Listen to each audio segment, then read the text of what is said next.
Baik, bismillahirrahmanirrahim. Assalamualaikum warahmatullahi wabarakatuh. Bapak Ibu, sebelum kita melakukan proses audit mutu internal, izinkanlah kami dari SPM untuk menjelaskan sedikit tentang hakikat dari audit mutu internal di perguruan tinggi ini. Semoga dapat menjadi acuan buat kita, baik para auditor ataupun para auditi. Kita akan bagi dalam 2 video nanti. Yang pertama adalah penjelasan tentang audit mutu internal ini. Kemudian di video yang kedua nanti akan ada petunjuk teknis, baik bagi auditor ataupun baik bagi auditi dalam melaksanakan proses audit mutu internal. Bapak Ibu, audit mutu internal ini adalah salah satu amanat dalam sistem penjaminan mutu internal perguruan tinggi. Ini adalah kegiatan yang wajib kita lakukan untuk kita mengevaluasi sejauh mana program kerja, sasaran mutu, dan kegiatan-kegiatan yang sudah kita lakukan dalam satu tahun terakhir ini, gitu ya. Nah, dalam audit mutu internal kita akan mengevaluasi gitu ya kegiatan-kegiatan kita, capaian-capaian kita. Tujuannya tidak lain adalah supaya budaya mutu di tempat kita bekerja itu bisa lebih baik, dan pada akhirnya indikatornya dapat terlihat dari adanya peningkatan nilai akreditasi, baik di program studi ataupun di institusi perguruan tinggi. Nah, untuk itu, titik berangkat kita dalam melakukan audit mutu internal adalah kita berangkat dari nilai akreditasi program studi yang terakhir. Nah, dengan berangkat dari titik yang sama, kita akan melakukan proses perbaikan-perbaikan ke depan, sehingga diharapkan pada satu titik nanti sebagian besar dari kita akan mencapai nilai unggul dalam akreditasi ini. Kita sudah coba memetakan skor akreditasi terakhir dari program studi yang ada di perguruan tinggi kita. Kita sudah membagi ke dalam 4 kuadran, gitu ya. Jadi kuadran pertama adalah yang nilai akreditasi terakhirnya kurang dari 320, kuadran kedua adalah nilai dengan akreditasi antara 321 sampai 340. Kemudian di kuadran 3 itu antara 341 sampai 360, dan kuadran 4 adalah yang skornya sudah di atas 360 dengan predikat A atau unggul. Nah, mengapa kita perlu membagi ke dalam kuadran-kuadran ini? Tidak lain supaya kita prodi bisa melakukan proses perbaikan secara sistematis begitu. Saya ambil contoh misalnya dari yang semula ada di kuadran 1, maka secara bertahap kita akan usahakan supaya bisa pindah ke kuadran 2 secara bersama-sama begitu ya. Kemudian dari kuadran 3 bisa ke kuadran 4, dari kuadran 2 bisa ke kuadran 3, atau lompat seperti yang di beberapa program studi kita, ada yang di kuadran kedua sekarang sudah pindah ke kuadran 3, bahkan ada yang sudah pindah ke kuadran 4. Tidak lain ini adalah untuk memudahkan kita dalam melakukan proses perbaikan. Jadi hakikat dari AMI sendiri adalah kita bersama-sama menentukan poin mana yang bisa kita perbaiki bersama gitu ya, supaya nilai akreditasi kita bisa lebih baik lagi. Nah, untuk itu sesudah kita membuat kuadran ini, nanti di akhir AMI para kepala prodi akan mendapatkan form 7, yaitu form rencana improvement atau form rencana untuk meningkatkan nilai akreditasi. Kira-kira seperti ini formulirnya. Yang pertama adalah judulnya form rencana target nilai akreditasi. Ada fakultas, program studi, nilai akreditasi terakhir, kemudian nomor SK-nya, kemudian tanggal masa berlakunya. Ya. Nah, kemudian di bawahnya itu nanti akan ada nilai prediksi perbaikan. Jadi kalau saja misalnya dalam 1 tahun kita bisa melakukan perbaikan 5 poin, maka dalam 5 tahun sebetulnya kita sudah bisa meningkat menjadi bertambah sebanyak 25 poin. Jadi kalau yang semula misalnya seperti di jurusan teknik kimia yang semula adalah 349, maka kalau naik 25 poin itu sudah bisa menjadi 374 5 tahun kemudian. Nah, kami berharap dengan adanya rencana perbaikan improvement ini gitu ya, kita akan punya target bahwa dalam setiap tahun kita ingin naik dalam jumlah tertentu. Nah, nanti di akhir masa AMI, form ini kami harapkan bisa ditandatangan oleh Kepala Prodi, kemudian juga Dekan, kemudian dari SPM dan juga oleh Pak Rektor sendiri. Begitu. Nah, ini adalah proses kita untuk melakukan proses perbaikan nilai akreditasi kita. Ya, baik. Saya mungkin sekedar refresh lagi bahwa tujuan AMI adalah yang pertama tentu saja memastikan bahwa SPMI memenuhi standar atau regulasi yang ditetapkan oleh pemerintah gitu. Kemudian yang kedua juga kita ingin mengidentifikasi peluang-peluang perbaikan untuk sistem penjaminan mutu internal ini. Dan ini adalah hakikat dari dilakukannya AMI. Kita ingin melihat secara bersama-sama antara auditor dengan auditi titik mana yang bisa kita jadikan sebagai acuan untuk kita melakukan proses perbaikan.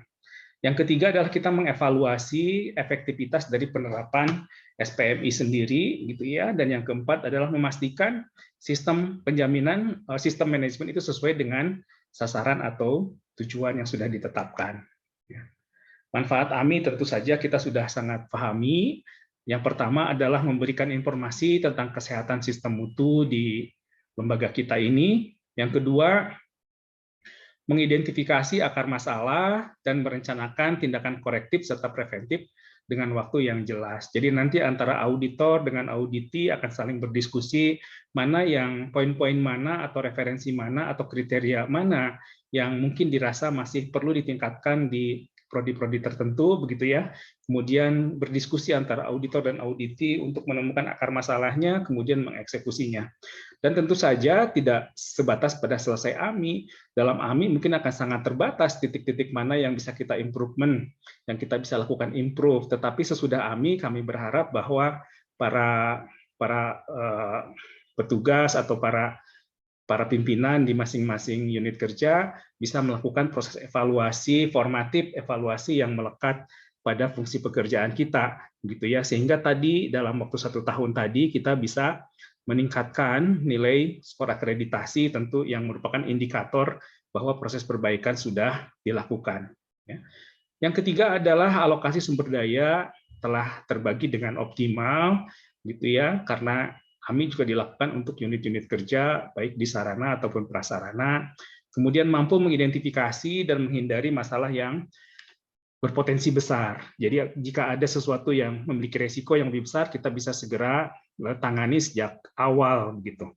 Kemudian pembelajaran bagi auditor tentang apa yang harus diperhatikan lebih jauh. Bapak Ibu, teman-teman auditor adalah teman-teman kita juga di unit kerja, gitu ya, sehingga nanti selepas AMI ini dapat berperan langsung, berperan aktif bersama dengan GKM untuk meningkatkan mutu dari SPMI di masing-masing unit kerja. Dan yang keenam, AMI ini adalah merupakan milestone juga untuk kita melakukan proses perbaikan secara terus-menerus, begitu ya, continuous improvement. Nah, dalam SPMI, begitu ya, AMI ini adalah ada pada siklus evaluasi. Ya, jadi kalau dalam SPMI itu ada kita kenal dengan PPEPP, jadi penetapan, pelaksanaan, evaluasi, gitu ya. Kemudian proses perbaikan. Nah, evaluasi ini adalah yang kita lakukan dalam AMI. Sekali lagi, AMI ini adalah memotret, begitu ya, evaluasi secara sumatif, tetapi yang formatif itu nanti akan dilakukan secara terus-menerus oleh fungsi-fungsi yang melekat pada masing-masing unit kerja. Nah, ruang lingkupnya tentu saja meliputi standar minimum yang harus dimiliki oleh masing-masing unit kerja, baik itu standar penelitian, pendidikan, ataupun pengabdian kepada masyarakat. Kita sudah punya standar-standar itu, kemudian kita evaluasi melalui AMI ini, apakah standar-standar itu sudah dilaksanakan dengan baik, atau mungkin ada standar yang harus segera kita perbaiki, gitu ya, karena mungkin kegiatan kita sudah jauh lebih besar daripada tahun-tahun sebelumnya. Kemudian juga perihal komitmen manajemen, ya, organisasi dan tata kelola, dokumen SPMI, dan seterusnya. Nah, sekali lagi tadi ruang lingkup ini sangat luas, tetapi karena waktu kita sangat terbatas, sehingga dalam audit mutu internal ini kita akan memotret, begitu ya, mungkin mana yang memang memiliki resiko yang paling tinggi untuk yang harus segera kita perbaiki. Yang bekal utamanya adalah dari pengisian matriks penilaian yang sudah Bapak Ibu isi, gitu ya.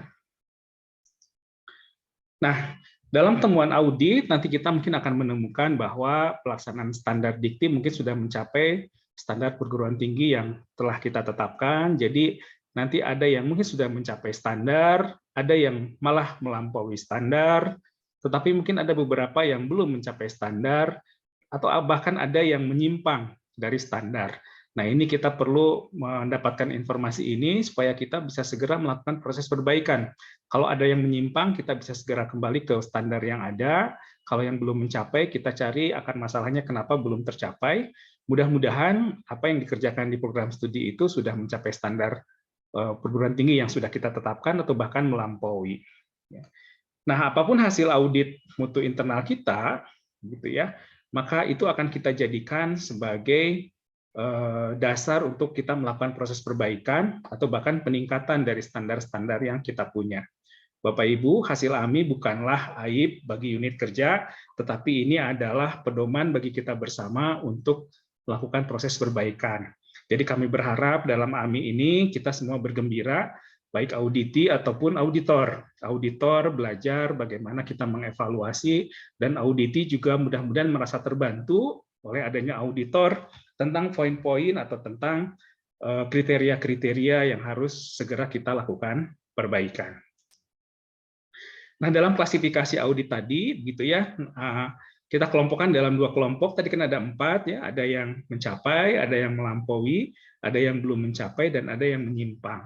Nah, untuk yang menyimpang ini mungkin kita nanti akan kelompokkan ke dalam KTS atau ketidaksesuaian. Kemudian ada juga yang observasi untuk yang 3 lainnya. Kalau yang KTS atau ketidaksesuaian, ini kita definisikan sebagai temuan yang belum mencapai, menyimpang, dan tidak sesuai dengan standar atau persyaratan yang sudah kita buat dalam standar di lembaga kita ini. Jadi yang belum mencapai atau yang menyimpang, itu kita sebut sebagai ketidaksesuaian, tetapi untuk yang observasi adalah temuan yang berpotensi menjadi ketidaksesuaian kalau segera tidak dilakukan proses perbaikan. Ya, sekali lagi Bapak Ibu, mohon audit mutu internal ini kita lakukan secara gembira, baik oleh auditor maupun oleh para auditinya. Dari proses ini kami berharap kita akan menemukan hal-hal yang dapat segera kita perbaiki untuk kemajuan kita bersama. Demikian, terima kasih. Assalamualaikum warahmatullahi wabarakatuh.